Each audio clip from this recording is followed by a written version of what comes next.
بعض رسولوں کو بعض رسولوں پر فضیلت دی ہے، تو بعض صحابہ کو بعض صحابہ پر فضیلت نہیں ہے؟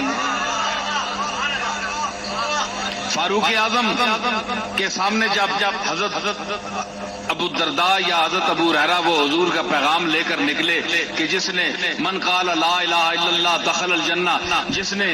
لا الہ الا اللہ کہا وہ جنتی ہے، تو اگرچہ اس نے زنا کیا، اگرچہ اس نے چوری کی، پھر بھی جنتی ہے۔ 3 دفعہ آپ نے فرمایا اگر اس پر پکا ہے تو وہ جنتی ہے، چاہے اس نے یہ بھی کیا یہ بھی کیا پھر بھی۔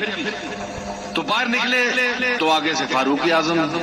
انہوں نے کہا جناب حضور سے کہ میری تو کوئی مانے گا نہیں۔ حضور نے فرمایا کہ میرے جوتے لے جا، نشانی کے طور پر سر پہ رکھ لیے انہوں نے، ہیں جی۔ تو حضور حضرت فاروق اعظم راستے میں ملے تو کیوں؟ انہوں نے کہا حضور نے فرما دیا جس نے لا الہ الا اللہ کہا وہ جنتی ہے، چاہے اس نے جو کچھ بھی کیا۔ حضرت عمر نے ایک تھپڑ دیا، انہوں نے کہا واپس چلو۔ وہ کہنے لگے کہ میں نے تو حضور کی نشانی اٹھائی ہوئی ہے کہ آپ نے فرمایا ہے کہ تم نے۔ انہوں نے کہا حضور کے پاس گئے، انہوں نے کہا یا رسول اللہ آپ نے یہ فرمایا ہے جس طرح یہ نکل رہا ہے اور لوگوں کو بتانے کے لیے، اگر یہ جناب لا الہ الا اللہ کہنے اس کے بعد زنا، بدکاری، شراب نوشی، جو فحاشی اور بدکاری انسان، اگر اس کے لیے آپ اللہ کی رحمت کی اتنی وسعت آپ بیان کر رہے ہیں تو پھر یہ شریعت نافذ کرنے کی کیا ضرورت ہے؟ دیکھیں صاحب الرائے کہ فاروق اعظم کا وہ مقام ہے کہ ادھر زبان سے نکلی ادھر قبول ہوئی، ادھر رائے دی تو ادھر قرآن کی صورت میں وہ آیت آ گئی۔ فاروق اعظم کی بات پر اللہ نے کہا یہ ٹھیک کہہ رہے ہیں۔ یہ وہ درجہ ہے فاروق اعظم کی اصابت رائے کا، اتنا مصیب الرائے ہے۔ تو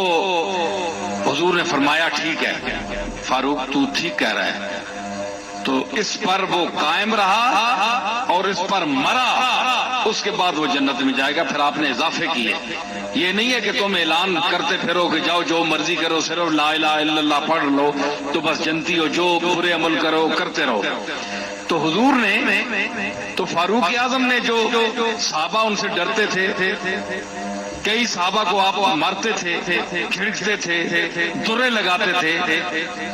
تو ان کا مقام تھا نا، صحابی تو دونوں تھے، نبی تو نہیں تھے، دونوں صحابی تھے، خواجہ تاش تھے، دونوں غلام تھے، آقا ایک تھا غلام کئی تھے،